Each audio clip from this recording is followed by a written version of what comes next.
안녕하세요. 오늘은 현상학적 설교 15번째 시간입니다. 오늘은 설교 준비법에 대해서 실제적으로 어떻게 준비하는지 예시를 들어서 설명해 보겠습니다. 먼저 기도와 영적인 준비를 해야 되겠죠. 하나님께 말씀을 잘 깨달을 수 있는 지혜를 달라고 성령의 영감을 달라고 그렇게 기도하시면 되겠습니다. 그 다음에 이제 설교할 본문 내용을 이제 먼저 읽어 보아야 되겠죠. 데살로니가전서 1장 1절에서 10절까지 내용을 가지고 설명해 보겠습니다. 먼저 본문을 읽겠습니다. 바울과 실로아노와 디모데는 하나님 아버지와 주 예수 그리스도 안에 있는 데살로니가인의 교회에 편지하노니 은혜와 평강이 너희에게 있을지어다. 우리가 너희 모두로 말미암아 항상 하나님께 감사하며 기도할 때 너희를 기억하면 너희의 믿음의 역사와 사랑의 수고와 우리 주 예수 그리스도에 대한 소망의 인내를 우리 하나님 아버지 앞에서 끊임없이 간구함이니 하나님의 사랑하심을 받은 형제들아 너희를 택하심을 아노라. 이는 우리 복음이 너희에게 말로만 이른 것이 아니라 또한 능력과 성령의 큰 확신으로 된 것이라. 우리가 너희 가운데서 너희를 위하여 어떤 사람이 된 것은 너희가 아는 바와 같으니라. 또 너희는 많은 환난 가운데서 성령의 기쁨으로 말씀을 받아 우리와 주를 본받은 자가 되었으니 그러므로 너희가 마게도냐와 아가야에 있는 모든 믿는 자의 본이 되었느니라. 주의 말씀이 너희에게로부터 마게도냐와 아가야에게만 들릴 뿐 아니라 하나님을 향하는 너희 믿음의 소문이 각처에 퍼졌으므로 우리는 아무 말도 할 것이 없노라. 그들이 우리에 대하여 스스로 말하기를 우리가 어떻게 너희 가운데 들어갔는지와 너희가 어떻게 우상을 부리고 하나님께로 돌아와서 살아계시고 참되신 하나님을 섬기는지와 또 죽은 자들 가운데서 다시 살리신 그의 아들이 하늘로부터 강림하실 것을 너희가 어떻게 기다리는지를 말하니 이는 장래의 노하심에서 우리를 건지시는 예수시니라. 아멘. 이제 본문 통독을 마치고 이제 다시 한번 천천히 읽으면서 성경의 전체적인 맥락을 이해해야 되겠습니다. 1절에 보면은 거기 이제 편지 형식으로 기록이 되어 있죠. 편지에 쓰는 사람과 또 수신자, 데살로니가 교인들이 예수 그리스도 안에 있다는 것, 또 바울과 그 편지 쓰는 자들이 은혜와 평강이 그들의 있기를 기원하는 그런 내용으로 되어 있습니다. 2절에는 이제 그 데살로니가 교인들의 믿음을 기억하고 감사하는 그런 내용이죠. 3절에는 이제 믿음의 그 업적과 사랑의 수고와 소망의 인내에 대해서 이제 언급하면서 격려를 하고 있습니다. 4절에는 하나님의 택하심에 대해서 언급하고 그들이 하나님의 사랑을 받은 자임을 강조하고 있습니다. 5절에 보면은 그들에게 복음이 말로만 전파되지 않고 성령의 능력과 확신으로 함께 전파되었다고 언급하고 있죠. 6절에는 이제 환난 가운데서도 그들이 말씀을 받아서 주님을 본받는 자들이 되었다는 것을 언급하고 있습니다. 7절에서는 그들이 믿음을 전파함으로써 다른 교회에 영향을 주고 있음을 말하고 있고 8절에는 이제 그들의 믿음이 이제 많은 사람들까지 소문이 퍼져나갔다고 말하고 있습니다. 또 9절에는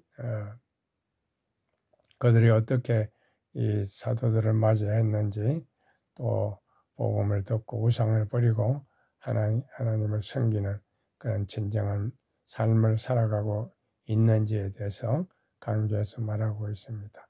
마지막 10절에는 예수 그리스도의 그 강림을 기다리는 그런 믿음 가운데서 이제 데살로니가 교인들이 굳게 서기를 그런 마음을 이제 표현하고 있는 것을 볼 수가 있습니다. 그래서 1절에서 10절까지 내용을 쭉 보면은 그 데살로니가 교인들의 그 믿음과 사랑, 또 그들이 주님을 본받아 살고 삶의 변화와 또 복음을 전파하고 다른 교회도 영향을 미치고, 또 마지막 예수님의 그 강림을 기대하는 그런 믿음의 삶을 볼 수가 있습니다. 그래서 현상학적 설교를 하기 위해서 이렇게 성경 본문의 그 구절들과 문맥들을 이제 살펴보면서 이 성경 저자의 의도와 메시지가 무엇인지를 그걸 이제 분석해서 그것을 이해하는 것입니다. 그래서 이제 이 텍스트의 문맥을 이해하는 것이 이제 중요합니다. 문맥을 이해함으로써 그 저자의 의도와 메시지를 파악할 수 있기 때문이죠. 그래서 이 데살로니가전서 1장 1절에서 10절까지 내용의 그 문맥을 대충 이제 살펴보면, 첫째 이제 처음 서두가 어떻게 시작이 되고 있습니까? 이제 편지 형식이니까 이제 전체적인 이 사도가 이 데살로니가 교인들에게 전하고자 하는 그런 내용을 거기서 암시 받을 수가 있겠죠. 그들의 믿음이 예수 그리스도 안에 있고, 또 그들이 은혜와 평강이 있기를 간구하는 그런 내용입니다. 그리고 이제 그 텍스트 내에서 특정한 그 표현이나 키워드 이런 것을 주목해 보아야 되겠죠. 4절에서 보면은 하나님이 그들을 선택했다, 선택 교리가 거기에 나타나고 있습니다. 또 문맥의 흐름과 연결을 보면 그 중간에 5절에 보면은 그들이 복음과 성령의 능력으로 그들이 이 복음을 받고 변화된 그런 사건을 기록하고 있고, 또 이제 마지막 예수님을 이제 기다리는 그런 내용으로 기록되어 있는 것을 볼 수가 있습니다.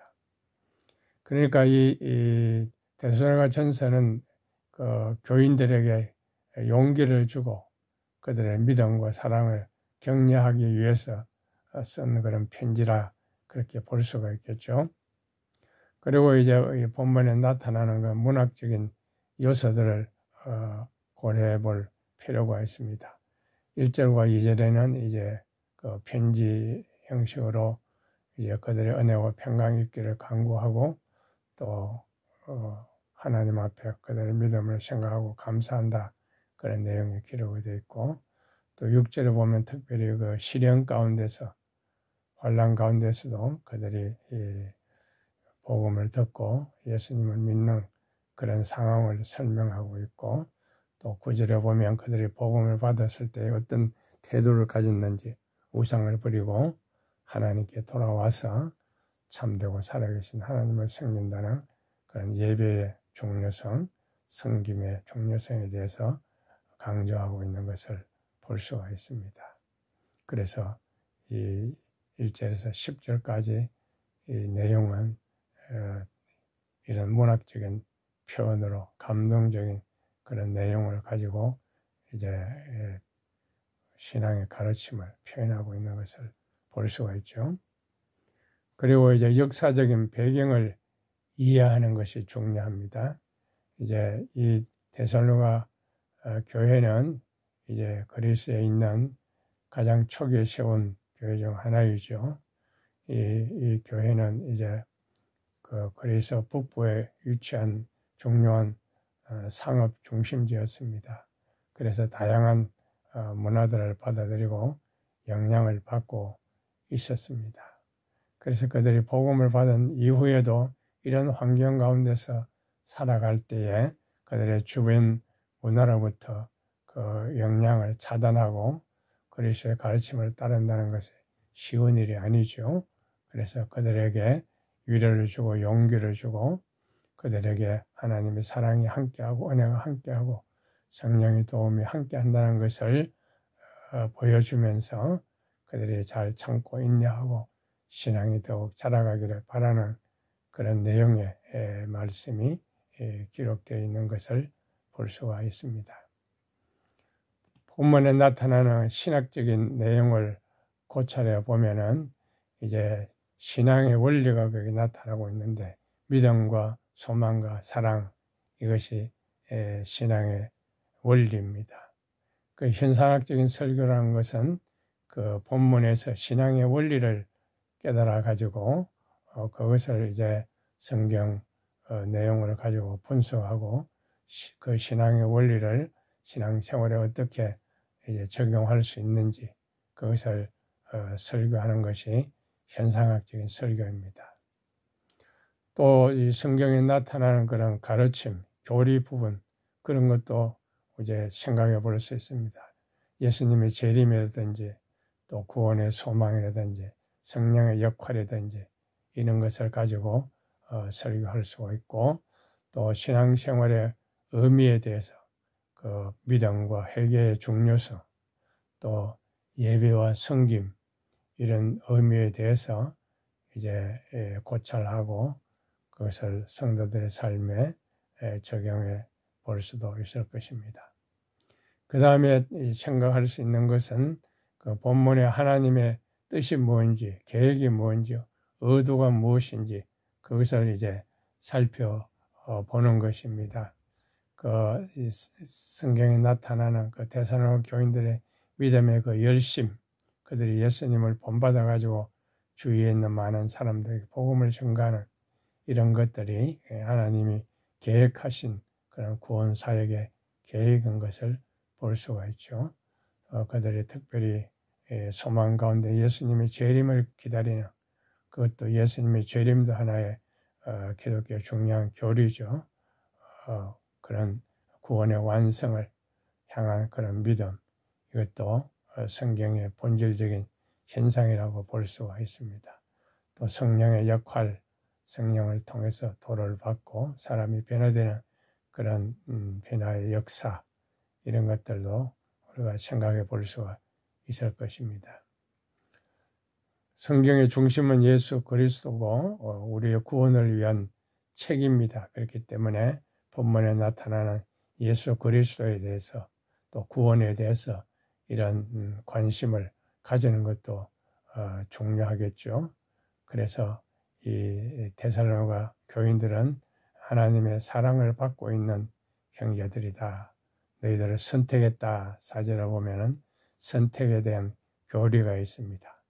그러니까 데살로니가 교인들은 바울의 전도를 통해서 그 믿음이 시작되었지만은 원 신앙의 근원은 하나님의 선택이 있다 하는 것을 보여주고 있죠. 그리고 6절에 보면 주를 본받은 자 되었다 그랬습니다. 신앙의 중심은 예수님이죠. 예수님 본받아 사는 것입니다. 그 다음에 그들은 복음을 전파했습니다. 8절에는 주님의 말씀과 믿음의 소문이 함께 전파됐다.